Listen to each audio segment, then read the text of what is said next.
Now, denial and workers' compensation, we talked about that a month ago, and I want to bring some clarity. There was a discussion, there was a note in one of the denials we got about for utilization review, whether a denial was based on statute or on medical necessity, which, as it turns out, at the time I'd never heard the difference between the two. And after talking to several knowledgeable folks, there isn't a difference. And I think that the UR physician misspoke when he said this, but we're going to go over how actually denials occur and what our responses might well be to those. So we'll talk about submission for request for authorization and then dealing with the denial, both at the when there's an adjuster denial and a denial and utilization review. So key points. Just want to be sure that there's adequate documentation supporting our request. One of the biggest problems we have in denials at utilization review is we've not provided the information that the utilization review physician needs to give us the answer we want. And admittedly, some UR physicians are a little more strict than others, but we need to be clear when we submit a request for something, when we're going to submit an RFA, request for authorization, that there is a history of the present illness that should already exist in the chart, the response to treatment, positive or negative. So if we're requesting physical therapy, for more physical therapy, for example, we need to indicate that the patient has benefited from the first 6 or 8 or whatever number of PT visits or chiro or acupuncture.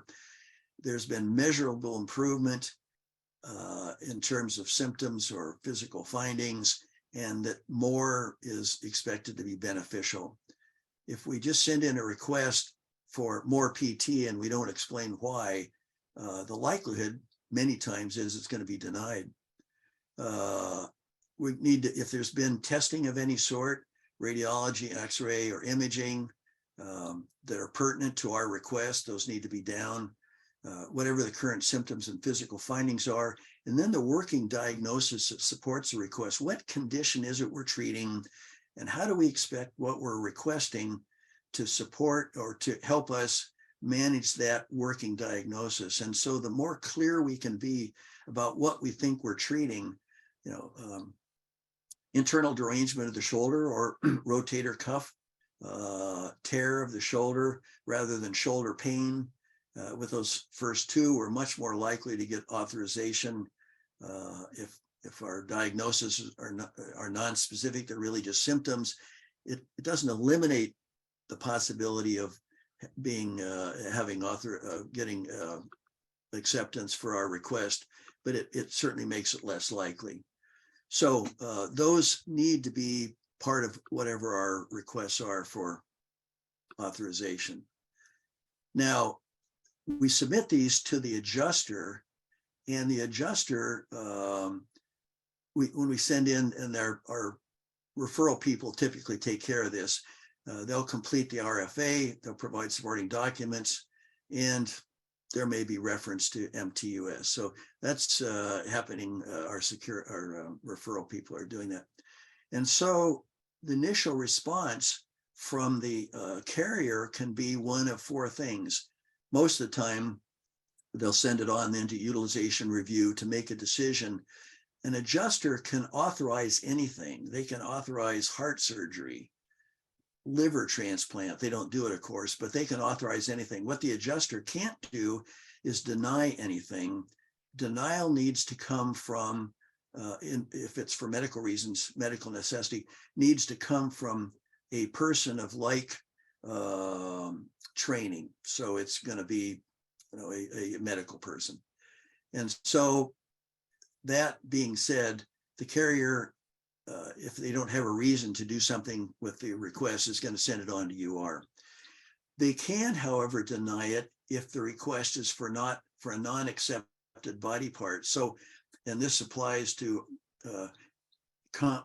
in some cases, compensable injury or consequence. if we're requesting something for a body part that we think is a compensable injury and that's not been accepted by the carrier, then they're going to deny our request for that. So the UR person can, the adjuster can make a denial when it's not on the basis of medical necessity. So we talked about compensable consequence and how to be handling that. There can be a deferral. It's not a denial, but there can be a deferral if more information is needed for some reason, whatever it is the carrier thinks needs to be included. So there may be a delay, there may be a deferral, or there may be a delay if the case is on delay. However, when they put a claim on delay, what occurs is they've got 90 days to make a decision as to whether the claim is going to be considered job related or not, and they can defer that decision. But during that 90-day period, they are required to authorize any treatment that is consistent with MTUS, Medical Treatment Utilization Schedule, up to a total cost of $10,000. So if they have reached the $10,000 limit, then they may deny it. But on delay, they are actually required to proceed with authorization. So at the carrier level, there are these decisions that will influence whether it passes on. Then when it goes from the carrier to the adjuster, and actually in terms of timing, for prospective or concurrent decisions, and prospective are generally what we're doing. In other words, we're requesting something that hasn't been done yet. The decisions needs to be made within 5 days of receipt of the claim, or the RFIA by the adjuster. Now, we get some problems where we get back, well, we didn't get the fax, we're sending these by fax. And so we can't prove most of the time that the fax arrived where it was supposed to arrive with the adjuster. So there ends up being sometimes delays that way. But when they accept that they've received it, then they've got 5 days to submit it, pass it on, and get an answer from UR.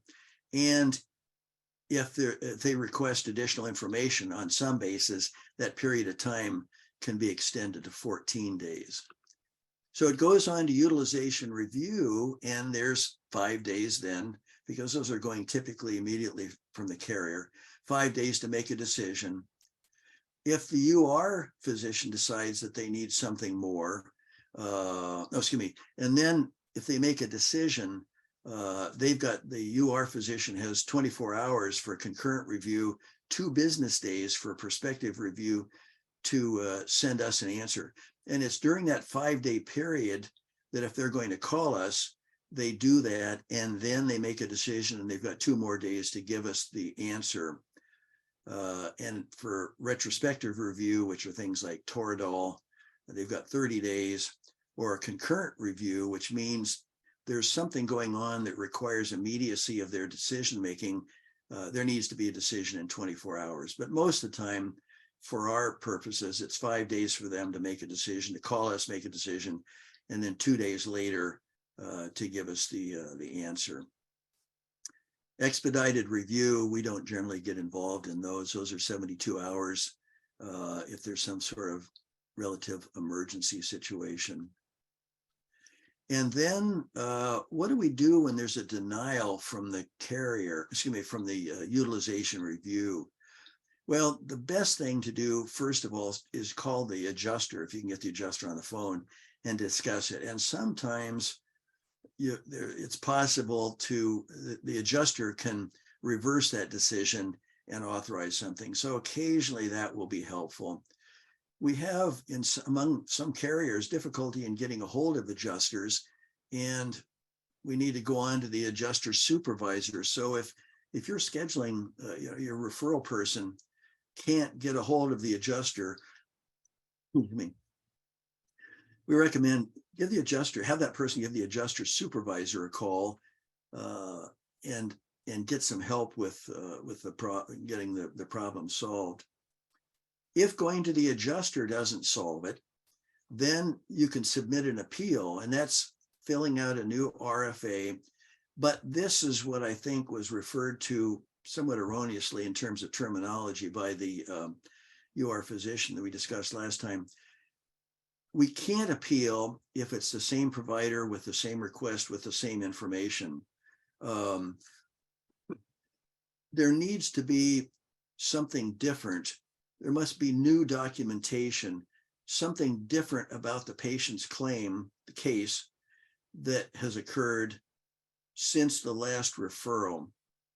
So if now there's been additional therapy, if, for example, the denial was MRI of the low back and there hadn't been physical therapy, well, physical therapy has now been done and the patient's no better, or chiropractic therapy has been done 6 visits, no better, then that would constitute new documentation.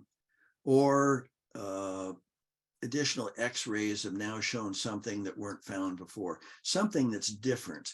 Then the same provider can make the request, and it's clear that they don't allow just a different provider in the same group. So if we've got 2 providers at DOD Abbott, and I make a request that's denied, and then Alejandro or El Rey or someone is going to resubmit it, same information, that doesn't work. It's got to be a different provider in a different, not a different DOD clinic, but it's got to be the specialist, or someone else could make the same referral. Otherwise, it's not an acceptable referral. So if we're going to appeal a decision, it's got to contain new information that materially affects management of the claim and indicates the importance of that information we want to obtain that we've requested in the RFA. So the business of medical necessity versus a statute is not an issue. The issue is there some sort of basis for submitting an appeal that contains new information that's pertinent that didn't exist before.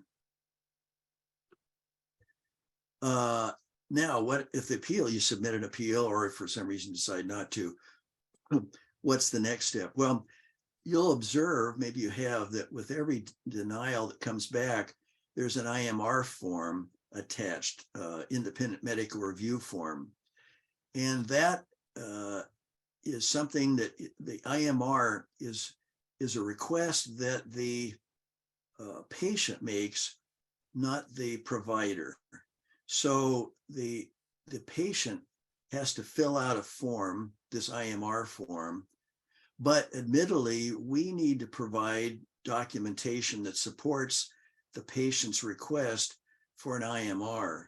And that's, when you read the request, what has to be submitted, it can be fairly lengthy. So there's not an insignificant amount of effort on our part that goes along with submitting this IMR. But if we believe that the patient really needs to have what it is we want, it's been denied, and we think that there's a medical basis for that, and we think maybe even consistent with the MTUS, unrecognized perhaps by the UR physician, then we need to provide the information that's described on the IMR form. There's a charge for doing this of in the range of $350 to $400, but that's paid by the employer, which I'm sure makes them happy. But in any event, the IMR, we need to assist the patient in submitting the IMR form. And so it'll go to independent medical review, which is a timely review, has to be done within 30 days of receiving the denial. And then that's the next step. If the IMR is denied, if it's accepted, then we can proceed with whatever we've requested. If the IMR is denied, then the next step is, if the patient hasn't already got an attorney, get an attorney, and they would go to the DEU, Disability Evaluation Unit. That's not something for, I mean, we could theoretically do that, but that's way beyond anything in which we ought to be involved, in my opinion. So the patient, either after the UR denial or particularly the IMR denial, if it occurs, it's time, if the patient doesn't have an attorney, as I say, to get an attorney. So then it'll run its course beyond that, and it potentially would, after the DEU, would go on to the board, the appeals board, and that's the final, sort of like the Supreme Court. That's the final decision-making entity. So those are the steps in terms of responding to a denial.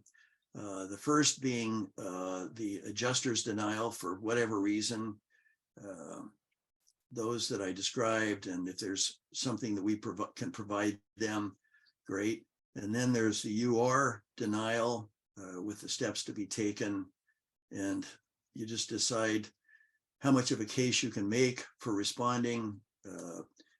Maybe an appeal is mentioned in the way required, and then possibly IMR.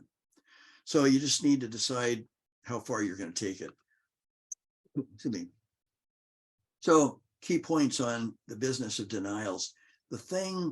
What will make it most likely for us to have our request for authorization accepted are just having adequate documentation supporting the request. So these things we've mentioned at the outset of this portion, just be complete in the record that you provide.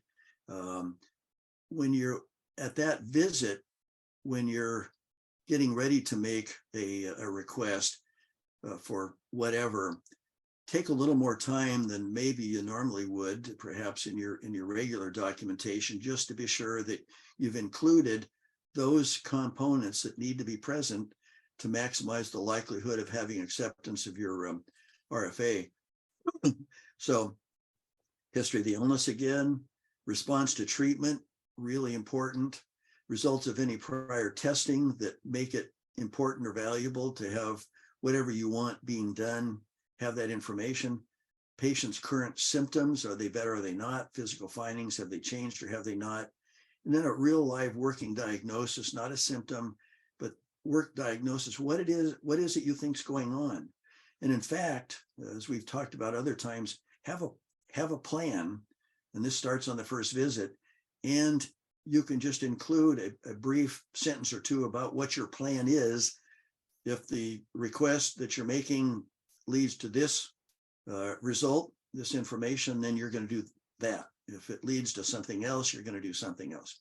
So the more you can make this look like, and in fact, manage these claims with working diagnoses and plans that you're checking off one by one, the much more likely it is that you're going to get authorization for whatever it is you want to authorize.